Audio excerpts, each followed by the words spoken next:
Hello dear students, welcome to constant classes. तो आज की क्लास में हम डिस्कस करने वाले हैं अबाउट ब्राउन रिंग टेस्ट। और ये जो ब्राउन रिंग टेस्ट है लगभग लगभग हर एग्जाम में पूछा हुआ है, चाहे नीट की बात करें, जेई की बात करें, सीएसआईआर नेट की बात करें या फिर गेट की बात करें। तो लगभग लगभग हर एग्जाम में पूछा हुआ है। अब ये ब्राउन रिंग टेस्ट होता क्या है, थोड़ा इसको समझने की कोशिश करते हैं। देखो, ब्राउन रिंग टेस्ट में हमें क्या चाहिए होता है, हमें एक ऐसा सॉल्यूशन चाहिए होता है जिसके अंदर नाइट्रेट आयन प्रेजेंट हो। तो एक सॉल्यूशन बना लेते हैं हम जिसके अंदर नाइट्रेट आयन प्रेजेंट हो। तो हम मान लेते हैं एक solution KNO3 solution, KNO3 solution. ठीक है, यहां पे नाइट्रेट आयन प्रेजेंट है। एक और सॉल्यूशन बना लेते हैं अपन जो कि होता है FeSO4 का सॉल्यूशन, FeSO4 का सॉल्यूशन। और ये जो सॉल्यूशन बनाते हैं हम, ये हम बनाते हैं डिस्टिल्ड वाटर के अंदर। ओके, अब दोनों सॉल्यूशन बनाए तो दोनों सॉल्यूशन बनाने के बाद इनको मिक्स कर देते हैं एक टेस्ट ट्यूब के अंदर। तो यहां पे अपन एक टेस्ट ट्यूब ले लेते हैं। इस टेस्ट ट्यूब के अंदर हम दोनों सॉल्यूशन को उठा के मिक्स कर देते हैं। ये रहे हमारे दोनों सॉल्यूशन। इसके अंदर क्या क्या प्रेजेंट है, इसके अंदर प्रेजेंट है एक तो KNO3, एक तो हमारे पास FeSO4, और ये बनाए थे हमने डिस्टिल वाटर में, तो यहां पे वाटर भी प्रेजेंट है। क्लियर है बात। अब जैसे हमने इनको मिक्स किया तो अब हमें क्या करना होता है, यही सेम सॉल्यूशन उठाओ। ये जो सेम सॉल्यूशंस है इस टेस्ट ट्यूब में जिस पे रखी हुई है, इस टेस्ट ट्यूब को थोड़ा सा हम टिल्ट करते हैं। टिल्ट करने के बाद क्या किया जाता है, इसमें ड्रॉप वाइज कंसंट्रेटेड H2SO4 डाला जाता है। कंसंट्रेटेड H2SO4 डाला जाता है ड्रॉप वाइज। देखो, जो कंसंट्रेटेड H2SO4 है उसकी डेंसिटी इन सॉल्यूशन से ज्यादा होती है। तो जैसे ही हम ड्रॉप वाइज कंसंट्रेटेड H2SO4 इसमें डालेंगे तो डेंसिटी ज्यादा होने के कारण ये नीचे बॉटम में चला जाता है। H2SO4 बॉटम में चला जाता है और ये सॉल्यूशन ऊपर आ जाता है। तो देखो यहां से करना क्या, हमें ये ड्रॉप वाइज इसमें कंसंट्रेटेड H2SO4 डालेंगे अलोंग द वॉल्स। तो कंसंट्रेटेड H2SO4 ऐसे आएगा और जाके नीचे सेटल हो जाएगा। ऐसे नीचे कंसंट्रेटेड H2SO4 जाके सेटल हो जाएगा और जो बाकी सॉल्यूशन था हमारे पास वो ऊपर आ गया। ये सॉल्यूशन जो था ये ऊपर आ गया, ये जो सॉल्यूशन था ये ऊपर आ गया। और इस सॉल्यूशन में क्या क्या था हमारे पास, इस सॉल्यूशन में हमारे पास क्या क्या था, इस सॉल्यूशन में था हमारे पास KNO3 और था हमारे पास FeSO4 और था वाटर, राइट।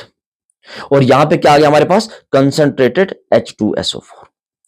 अब देखो, जैसे कंसंट्रेटेड H2SO4 यहां पे आया तो ये क्या करेगा, ये एसिड जो है कंसंट्रेटेड H2SO4, यहां पे KNO3 है, तो KNO3 के कुछ मॉलिक्यूल्स इस कंसंट्रेटेड H2SO4 से मिलके बना लेंगे HNO3। और ये कहां पे बनेंगे, इस जंक्शन पे बनेंगे जहां पे ये दोनों सॉल्यूशन मिक्स हो रहे हैं। ये जो जंक्शन है, जंक्शन। अब इस जंक्शन पे हमारे पास एक तो HNO3 है और दूसरा इसी जंक्शन पे कुछ FeSO4 भी है, कुछ FeSO4 भी है और कुछ H2SO4 भी है इस जंक्शन पे। तो इनके बीच में आपस में रिएक्शन होगी और रिएक्शन होने से क्या जनरेट होगा, यहां पे जनरेट होगा Fe2SO4 होल थ्राइस और कुछ वाटर प्लस NO। ठीक है, ये हमें यहां पे इस जंक्शन पे मिला। अब देखो हुआ क्या, यहां पे एक्चुअल में हुआ क्या, ये जो नाइट्रिक HNO3 जो है, HNO3 ये +5 में है, +5 से गया ये +1 में। NO पे जो चार्ज होती है वो होती है +1। तो +5 से जब ये +1 में गया तो इसका हुआ रिडक्शन। और इसका क्यों हुआ रिडक्शन, क्योंकि ये एक स्ट्रॉन्ग ऑक्सीडाइजिंग एजेंट है, मतलब इसने किसी को तो ऑक्सीडाइज किया। और किसको ऑक्सीडाइज किया, तो Fe जो है, देखो यहां पे +2 से कहां गया है, +3 में, तो इसका हुआ है ऑक्सीडेशन। तो इसने Fe को ऑक्सीडेशन, FeSO4 का ऑक्सीडेशन करा लिया। तो क्या सारे FeSO4 का ऑक्सीडेशन करा लिया है, आंसर है नहीं। कुछ FeSO4 का ऑक्सीडेशन किया है, लेकिन कुछ FeSO4 अभी भी जंक्शन पे प्रेजेंट है। तो जो जंक्शन पे कुछ FeSO4 प्रेजेंट होंगे, ये FeSO4 कैसे होंगे, आयनिक फॉर्म में, Fe पे +2, SO4 पे -2। अब यहां पे एक और चीज जनरेट हुई है, NO। तो ये NO के साथ मिलकर एक एडिशन कंपाउंड बनाते हैं, एडिशन कंपाउंड। और एक्चुअल में ये एडिशन कंपाउंड कैसा होता है, देखो यहां पे वाटर भी है और वाटर भी एज ए लिगेंड काम करता है। तो ये एडिशन कंपाउंड एक्चुअल में कैसा होता है, ये होता है Fe, इसके साथ 5 वाटर मॉलिक्यूल्स ऐड होते हैं और एक NO। अब तुम कहोगे SO4, तो ये SO4 ऐसे इस कॉम्प्लेक्स के बाहर होता है और ये जो कॉम्प्लेक्स बना, इसी कॉम्प्लेक्स को बोला जाता है ब्राउन रिंग। मतलब जैसे ये कॉम्प्लेक्स बनता है और ये बनेगा कहां, एकदम जंक्शन पे, और जंक्शन पे एकदम ऐसे ब्राउन कलर की एक रिंग दिखाई देगी, एक ब्राउन कलर की रिंग दिखाई देगी, जिसको हम बोलते हैं ब्राउन रिंग टेस्ट, जो कंफर्मेटरी टेस्ट होता है नाइट्रेट आयंस के लिए, कुछ इस टाइप से। ये देखो जंक्शन पे ये जो रिंग बनी, ये ब्राउन रिंग टेस्ट है। ठीक है, नीचे कंसंट्रेट H2SO4 और ऊपर बाकी के सॉल्यूशन। और जो जंक्शन पे FeSO4 थे NO के साथ मिलके FeH2O5NO बना लिया। और इसको ऐसे भी लिखा जाता है, देखो इसको ऐसे भी लिखा जाता है FeH2O5NO ऊपर +2, ऊपर +2। क्यों ऐसा क्यों लिखा? क्योंकि सल्फेट पे सॉरी SO4 पे होता है -2, तो अगर SO4 पे -2 तो इस पे क्या होगा +2। ओके, अब क्वेश्चन क्या आता है कि ब्राउन रिंग टेस्ट के अंदर आयरन की ऑक्सीडेशन स्टेट क्या है? तो देखो आयरन की ऑक्सीडेशन स्टेट क्या है? NO पे चार्ज है +1।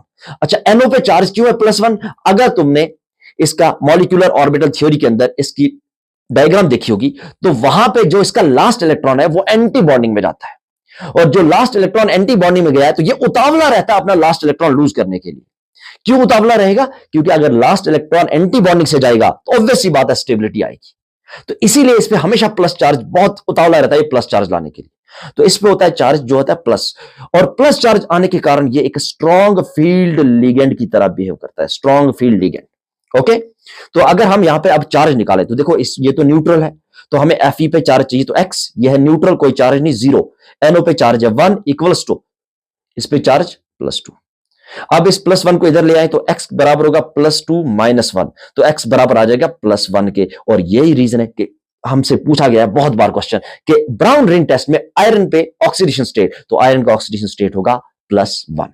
ओके, अब लास्ट एक क्वेश्चन और, अगर टिल्ट करके कंसंट्रेटेड H2SO4 नहीं डालते, as it is test tube खड़ा रख के एकदम से H2SO4 डाल देते, तो एकदम से H2SO4 डालने से क्या होगा? देखो H2SO4 है यहां पे H2SO4 है, यहां पे ऊपर वाटर था, तो ये दोनों आपस में रिएक्ट करके एकदम एक्सोथर्मिक रिएक्शन होती, तो कोई रिंग देखने को नहीं मिलती। अगर ये ब्राउन रिंग टेस्ट जो हमारे पास आ गया है, इसके बाद अगर हम टेस्ट ट्यूब को हल्का सा शेक करें तो क्या होगा? ये रिंग गायब हो जाएगी। इसीलिए ये जो टेस्ट होता है बहुत आराम से, बहुत ध्यान से करना पड़ेगी। तो ये था ब्राउन रिंग टेस्ट के बारे में इंफॉर्मेशन।